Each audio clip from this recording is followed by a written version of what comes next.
I was saying, like, where's the money? And she says, well, you took the money you made and you put it in the second product. That's where the money is.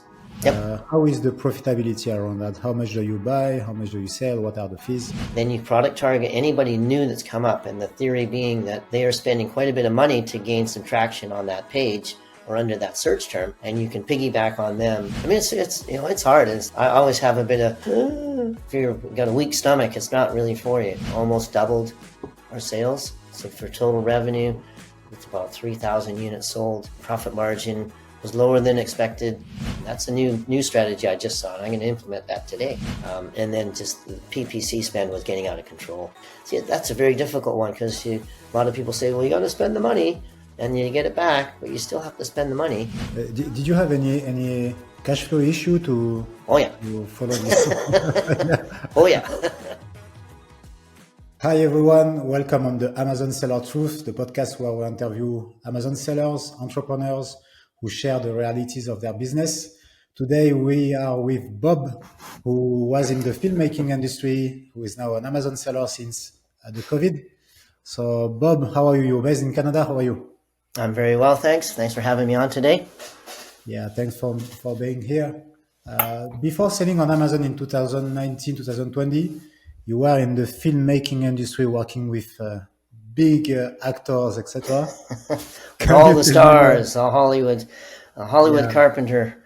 How was it? Yes. How did you start on the filmmaking industry? Filmmaking was kind of a bit of a fluke. I was had a small sporting goods shop with a couple of friends, and it wasn't going that great. So I ended up working on a film, just sweeping the floors and being a laborer just in the construction department. And then we closed the store because it wasn't working very well. And then I moved into the film industry full time. So it just started off, again, just sweeping floors and being a laborer and keeping an eye out what's happening. And then gradually kind of worked my way into becoming a carpenter, being trained on the job, so to speak. So for how long have you been in the filmmaking industry? I ended up staying for 24 years, 20 in there. Started in 96 was my first show. It was a TV film called Happy Gilmore. Maybe some of your listeners are familiar with it. So that was my first full-time show. Okay. At the end, what was your job? I worked up through starting as a laborer to a carpenter helper to a carpenter.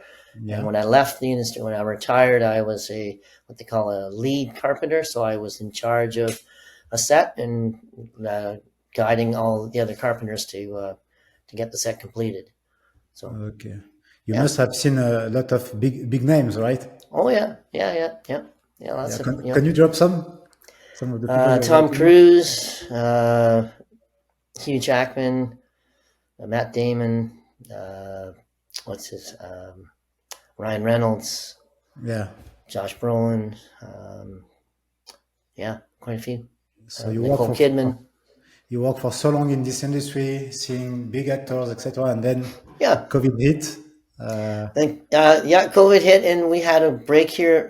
I'm based in Vancouver, Canada, which is a Canadian kind of film hub, and we had the COVID happened, and we had obviously all the production shut down, and no one knew how long it was for. And during that time, prior to that, I took a course with a fellow named Tom Wang here in Vancouver that talked about Amazon FBA. I went to a meeting or an introduction to his course for like a half hour in, I guess, November of that year. And then took the course probably like 2 weeks later, I took the course, which was a weekend long in-person course of how to actually, the technical side of Amazon, how to actually list, start a company, list a product, or find a product, list a product, and all, everything you needed to know of actually how to do it, which was very helpful. It was an Amazon course. And then I launched a fitness product. And during the COVID time, just like everybody else did. And so by the time it came to market, it was what they call an ab roller, which is abdominal exercise. Gizmo was they were retailing for $25 when I started, and then lots of others came on the market, and we ended up selling it for like $12 each. So that's still didn't make enough. So Yeah. learned a So lot. Let's put it that you, way. you used a tool for that. How did you discover this product and this niche? I went through the typical ways of the course taught to go to Alibaba, use helium-10 to find a product that would, there was competitors. There was a certain criteria they had regarding numbers of people in that space, numbers of reviews that they had, all kinds of, 3 or 4 different types of criteria to analyze the products if it would work or not. And then, decided, oh, okay, that's really not too expensive, and we were able to get a manufacturer. I had a logo already, and so I was able to get brand registry fairly quickly, and that helped for sure. But in the end, it was just there was too much of that same product on the market. It was hard to differentiate between everybody else, and yeah, we ended up just closing her up and moved on to something else. Mm. So I guess everybody was doing the same process with the same criteria. So Correct. from the time you find a product to the time you was selling on Amazon, a lot of competition came out, right? Correct. Yeah, everybody seemed to. I mean, that was the in-home fitness craze, and it was a cheap and easy one for people to purchase. It was, like I say, the retail for the height was like $24.99, and then dropped into like the 11, or somewhere even selling for $6 and $7. So it wasn't a big expense for some people, and it was easy. It was a small package. It was easy to ship. Ticked a lot of those boxes, but again, just too many of them on the market at the same time. How much did you invest in the first order? First order, I would have done maybe $5,000, I think, Okay. something like Okay. that. I mean, in that range, not too much. Would have been the max, I guess, with that. Yeah, it wasn't a great investment, but in the end, I doubled down and did like 2 more orders. So I think we were spent roughly close to $20,000 US in total in product.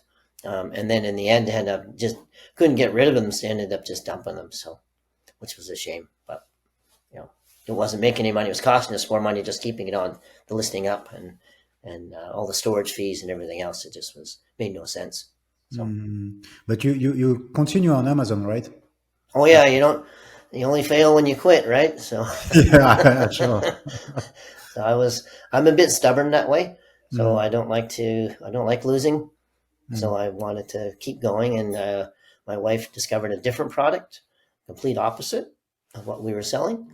And then through the guidelines, the one tip I would recommend to some people, if you were to look at a market to analyze it, and if you saw that one competitor in this product was doing very well, they were averaging 100,000 a month, and then there was a group of them, I would say probably 10 to 12 competitors that were in a niche in the say 50 $10,000 to $50,000 mark in terms of revenue.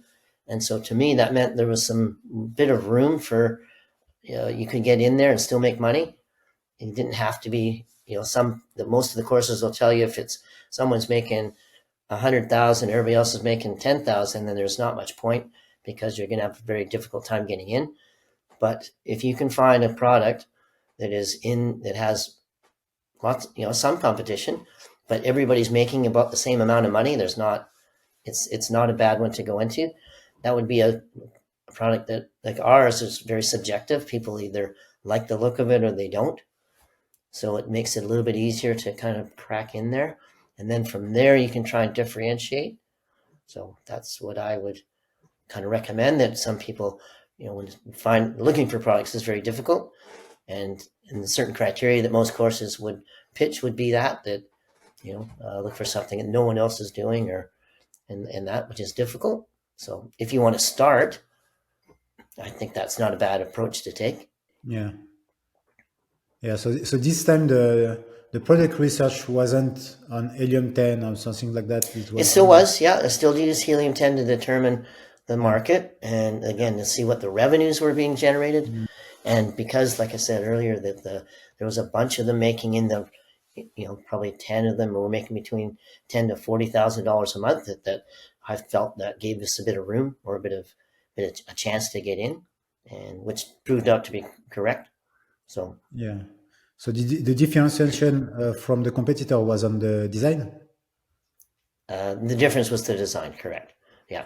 And then typically we went back to Alibaba, found three or four suppliers that did that product, and then we had samples made. I came up with the design and sent it to them. They created the product and then shipped it to us. And then I chose based on that one, which was the better quality, and gave them a few critiques of which would be better and what I felt would make it look nicer. And then we ordered 100 units and sold those within 5 weeks. Okay, And nice. then we Oh, didn't how much? order, we didn't reorder quick enough, and ended up, we had a bit of a delay, but it came back pretty quick. Okay, so this time it was profitable, right? Yeah, yeah, it was better. Yeah, I mean, we sold them all, so, Mhm. and allowed us to purchase more. So then we just kind of rolled everything back into it. So we launched one product, and then within 6 months, we launched the variation of that product, a second variation, and then, which was a bit soon because I was with my business coach I have in Vancouver here, and I was saying, like, where's the money? And she says, well, you took the money you made and you put it in the second product. That's where the money is. So we had the inventory, just Yeah. didn't have the cash on hand. So Yeah, so don't you, be too you quick.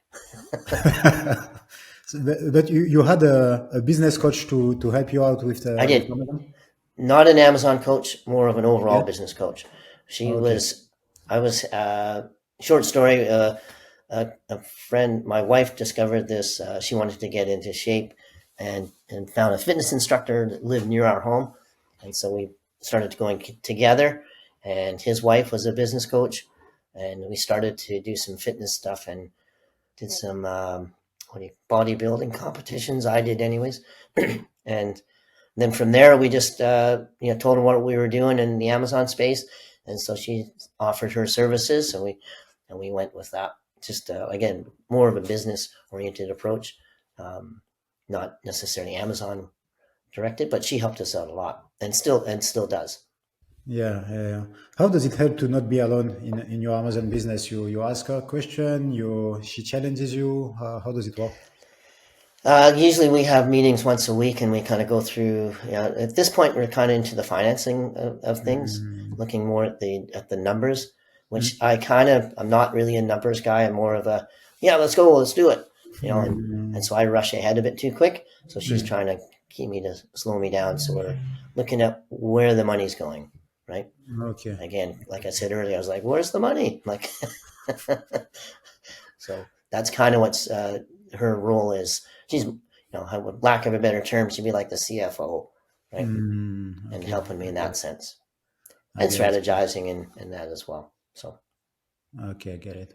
but So you very launch a helpful. new product, you have profitable, you launch a bunch of new variation about that. Yep. How is the profitability around that? How much do you buy? How much do you sell? What are the fees? We buy.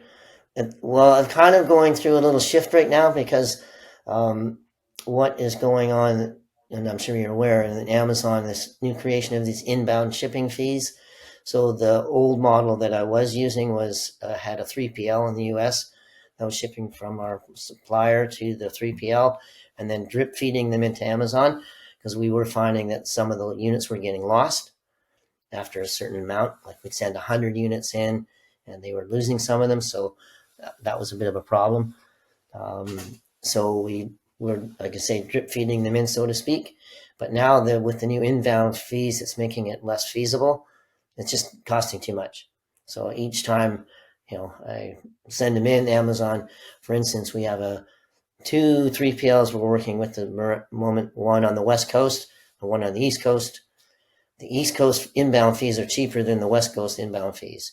So if we send in 100, it's typically costing us $220 from our 3PL on the East Coast to an East Coast Amazon warehouse, as opposed to the West Coast, it's costing us $300 for that same shipment. That's Amazon fees. and then you have your 3PL fees on top of that. That's the picking and packing and sending out, and labeling and all that. So it starts to add up pretty quick. So the new strategy would be that I would recommend to most people, if you can, ship it straight into Amazon. Do you think it will be cheaper if you ship directly to Yes, Amazon? Yeah. yes, I do, because currently, again, you're still going to pay those inbound shipping fees, but if you can ship a large, ship straight in, you don't have that extra, because and then you have 3PL storage fees plus the picking and packing, as they call it. So I'm finding that it was a good way to go, because you could kind of control the stock and not have too much storage fees at Amazon, especially in the fourth quarter, as we know that those Amazon fees double or triple in my case.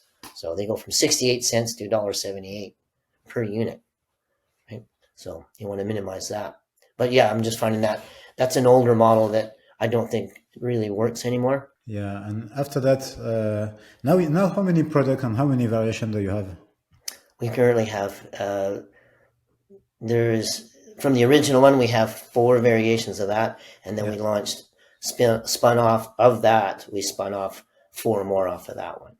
So Okay. eight products in total. You are able to live out of your Amazon business. You have time on it. Yeah, it's been tight. To say the least. Yeah. Yeah. Fortunately, my wife was working for a little bit there. It kind of helped us through a bit of a rough patch. Mm. Um, yeah, I'd say yes. Okay, great. Just. Yeah, that's a huge accomplishment. That's a huge success to be able to It's pay yourself. hard. Yeah. I mean, it's hard. It's not for the, if you gotta, you know, what do you call it? If you're, I always have a bit of, it's there's a bit of concern there. I mean, if you've got a weak stomach, it's not really for you. And you got to be able to kind of roll with it. I mean, there's always any business. I don't think ours is. I don't think Amazon's is different than any other business. If you run a brick and mortar store or whatever you do, I mean, there's always that, right? I mean, if you're not selling product and stuff sitting around, you're going to have some difficulties, right? Yeah. What do you think is the most complicated with the Amazon business? Uh, Probably this launching products and getting a foothold. So what I'm currently doing is as I mentioned earlier, we had the 4 products we had, and we spun another variation off of those, and trying to get them going with no reviews has been a little bit of a challenge. But the what we're trying to do is, if you came onto the page and saw our initial product, you would also see the 4 variations of that variation, and try and keep dominate that page, either through sponsored ads, basically, or product targeting. So that's kind of my strategy. Okay. And talking about sponsored ads, last time we talked, we told me about a very special strategy that works very well for you in ads. Yes. So how do you do? Well, I got this off of the YouTube, and which is always valuable. Yeah. And what it is if you look on your Amazon page and you notice any new products that are sponsored ads, that you product target those. And the theory is, and it works. It's done really well for us, especially if you have some reviews already, which helps. Then you product target anybody new that's come up, and the theory being that they are spending quite a bit of money to gain some traction on that page or under that search term, and you can piggyback on them. And once customers click on their listing, if they do, they come down to see you along the bottom there as products that are related to it. And you got to shop because of the fact you have reviews and you have a bit of traction. So, and then a new one I just found, which is similar, is if you look up a search term and you see you target that search term. Let's just call it, I don't know, phone cases. Okay, you look at phone cases and you see, and you do a single keyword strategy and you spend the money on phone case, that search term. If you were to look at the next 3 products that are organic beside you, and you product target those 3, you're going to come up on their pages as well. And that's a new strategy I just saw, and I'm going to implement that today. So you're starting this new strategy. Yeah, I think that's the way to go. And then you're in every time those other 3 who are the top organic ones are getting clicks, you're going to be seen as well, right? Mm-hmm. But at the very beginning, as you told, at the beginning is the most complicated. Do you have any Yes. strategy to start getting some sales when you don't have any reviews? What are your strategies for getting the first reviews? Well, when I did the first product, and we just did some basic, looked up the larger volume, search volume keywords, and did like the other newbies did, and just uh, spent money on that and single keyword targeting.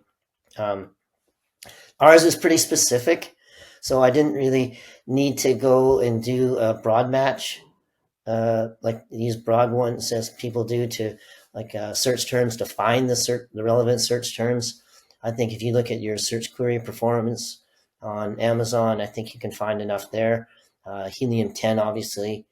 Um, I found a really good video with Adam Heist that really helped. If you look up his keyword, it's from a couple years ago, but he has a method he uses. It was taught to him by Brandon Young. It allows you to go in and analyze the search terms and see which ones you basically put in some competitors, the 10 top people, and then you can kind of look and see where they rank in those search terms, and then you can find the little ones that you might be able to take a shot at and utilize, or you know, that you might be able to get on. At least find out where you rank against it. So Okay. very very useful. And once you get the first sales, how do you manage to increase the percentage of people that leave reviews? Well, that was a tough one for me. I in the previous from the course there was using Facebook ads and bots and all that stuff, which I don't use for this one. To be honest, this one I had no strategy to get reviews other than supplying a good product and just kind of letting it happen naturally. It's taken longer than it probably could have. I think we're at 291 reviews as of right now for the main one, and the other four variations we spun off of that. One has 3 reviews, but it's 5-star. But yes, that one's a bit more challenging, so I just let it kind of happen naturally. We're close to 300. I think once we get over 300, it'll help. But they are 4.9 rating, so that's a good thing compared to some of the 4.8s. I think that's it. I don't know how you can ask for reviews without the terms of service without breaking that. I do use a software called Zoof that automatically it just lets me do it in bulk. I can click the button and it sends out a request for reviews to customers. And generally speaking, we've had really good reviews, which has helped obviously. So Okay. Okay. Okay. And now we are, what, 5 years after you started on Amazon? yep. What are your numbers? How many are you able to generate in revenue and in profit? Well, we had a good year. We did over 370,000 last year in Mhm. US. We almost doubled our sales. So for total revenue, it's about 3,000 units sold. Um, Profit margin was lower than expected. I think it was around the 10% net profit range. We were in the 20, like 30 plus gross profit, and yeah, just snuck under the 10% net. Again, that was we had a few issues in terms of running out of stock and and very and quick growth. So we went from selling 60 units a day to 12 units in December, and then almost January 1st, it went to 12 units a day. So we doubled our sales. Where I anticipated a 50% growth in our sales, we doubled our sales for the next 3 months, which caused us some issues with inventory, and then we had a few delays in getting that inventory. So it lurched along there, and we're still feeling the ramifications of that in July. Did you have any cash flow issue to Oh yeah, follow this? oh yeah, oh yeah, lots of that. how, how did you manage that? Did you get some loans or? Yes, I had a personal line of credit we've been dipping into to get us Mm, across that. And then just the PPC spend was getting out of control. Even though we were see, that's a very difficult one because a lot of people say, well, you got to spend the money and you get it back, but you still have to spend the money. And if you're doing like myself and uh, most Amazon sellers are, charging their PPC on their credit cards and, reaping the benefits of the points on those cards. But that can be, you still have to pay that, right? So Amazon's not taking it out of your payments, but at the end, an extra 30 days later, you're having to still pay that amount. And that can get a little challenging if you've got if you're already running kind of tight in cash flow. And all it takes is what happened to us. We ran out of inventory, and there was a delay in getting that, replacement, more inventory. So that caused a cash flow issue. Sales slowed, and then the cash goes down, but you're still having to put out. So, and ours isn't cheap either. So, like our product, I buy them for $33.90 each unit. So they're not cheap. So, if you order 1,000, it's $33,000. So when we started with 100, that was only $3,000. Yeah. So a little more palatable.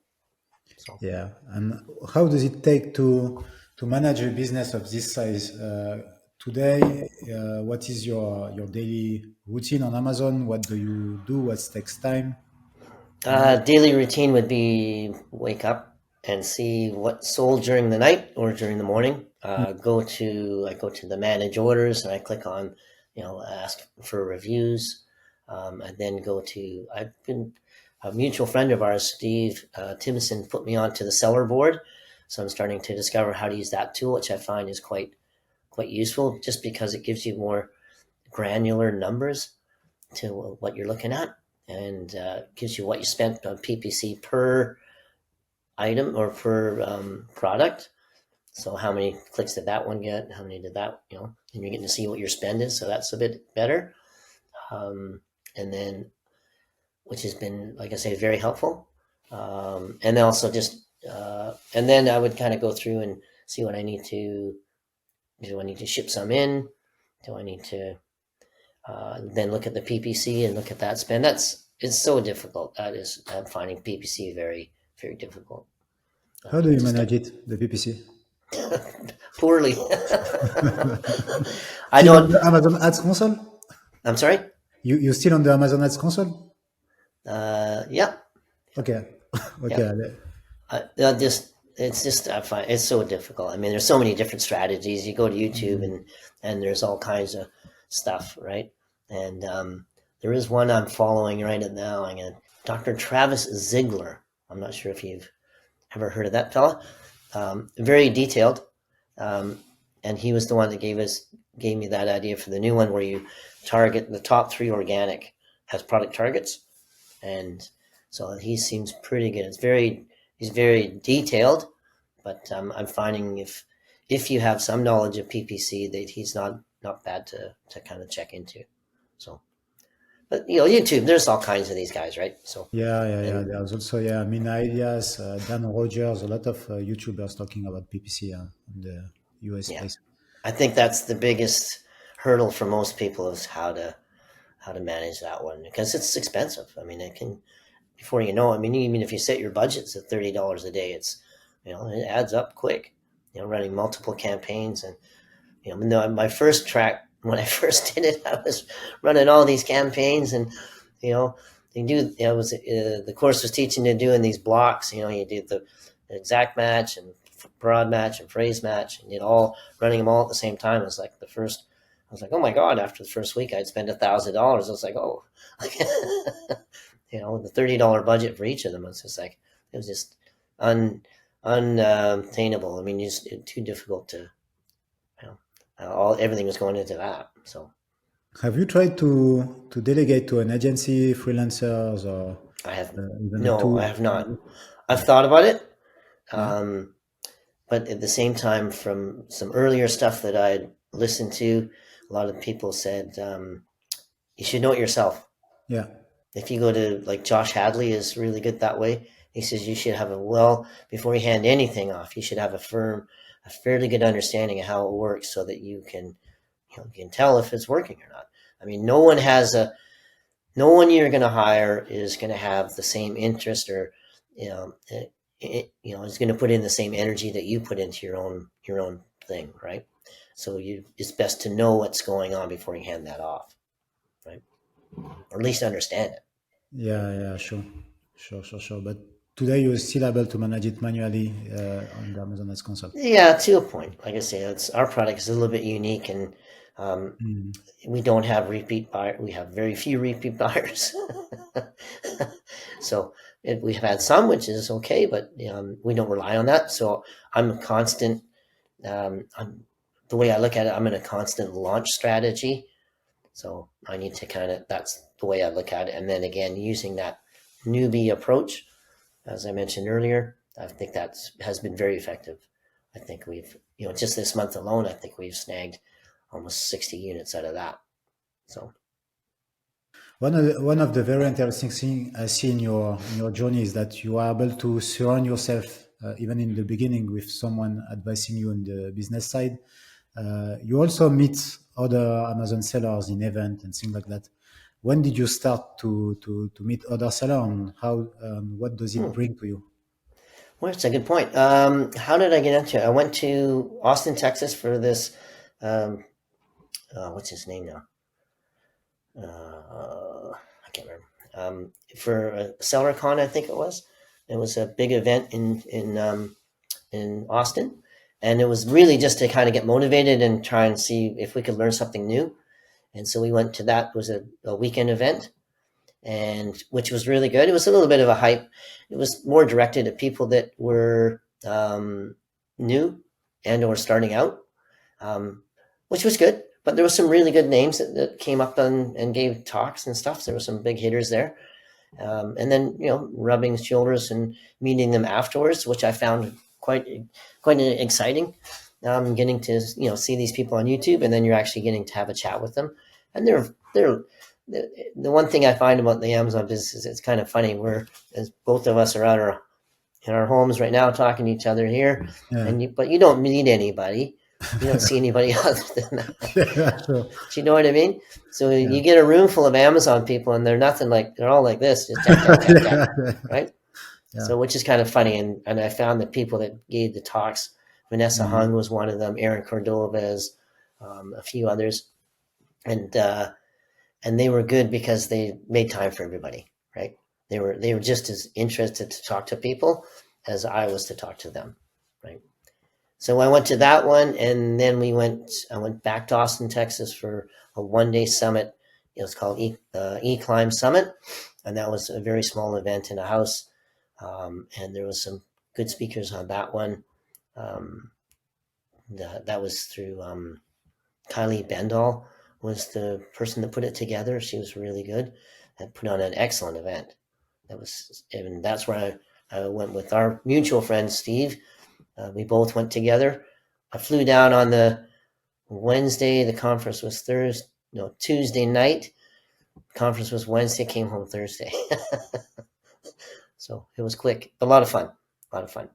And you still go to this kind of events in the US and even in Europe. Well, we went to Seller Sessions in London, Yeah. and we flew out on the Thursday. The conference was Saturday. Came home Tuesday. So that was good.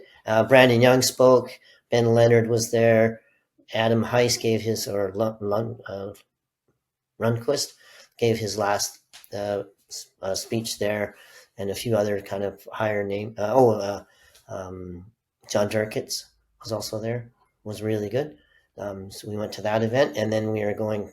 I'm going to Amazon's conference in Seattle next month. And then I'm going to AMZ Innovate in New York at the end of October. Again, it's more of a. I like to go to the events. I do find some interesting things that I can implement, but also just meeting other Amazon sellers and being in that room of people that are above you that you can kind of, they've got theirs, so why can't I kind of mentality, right? And I find most of these people are looking to kind of reach their hand down to pull you up, which is good. That community, right? Shared experience, community type of atmosphere. Yeah, I And would recommend that. that gives you a shot of motivation and goals Totally, maybe. That, yeah. totally. Yeah, Yeah. yeah. I mean, you see these people on YouTube, and they're making hundreds of millions of dollars and all that stuff, and you know, and they're just doing doing their thing. But it's just that, yeah, it's just that there's a good vibe, a good energy that goes around that, right? And yeah, so that's why I like going. I'm a very social person, so for me uh, that's the buzz, right? What's the goal for the next month, maybe years? Well, this year we want to break. I'd like to get $2 million in revenue for the year, Mhm. gross gross revenue, obviously. But that's kind of the goal. Like I said, we did 370,000 last year, up about 150,000 from the year prior. The goal would be to get to that mark, and to launch probably two more very new products in the same category. So we're looking at doing some strategies on that. We have one in the works.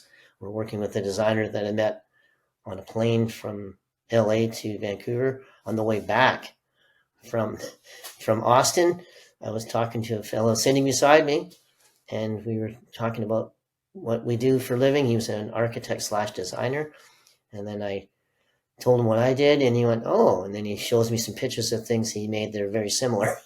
Oh, really? I went, "Oh!" Well, I said, "Can we put a would you be interested in talking more?" He said, "Yeah, yeah, yeah." So we're in discussion. He's come up with a nice product for us. It's just a matter of getting it made is the difficulty at the moment. So Okay, okay, that's yeah, great. it So was. yeah, you keep meeting people, doing things, even in the plane by luck. I know. It's like they're just dropping out of the sky. It was quite funny. I just started, I couldn't believe it. I was coming back, again from Austin. I was really pumped up from the Mm, event, and then, like I say, just I guess giving off a certain buzz. And this fellow was like, "Yeah, actually, I do this kind of thing." mm, mm, So mm. it was quite funny. What motivates you to keep pushing forward?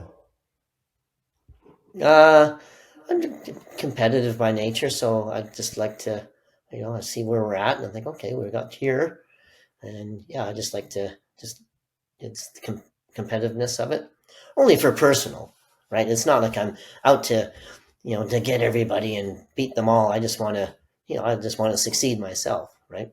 So it's inner competition, right? The other people have gotten there, and why can't I? I mean, if I get my sight set on something, I'm pretty good at going for it. I don't hold back. So don't be afraid. Don't be afraid.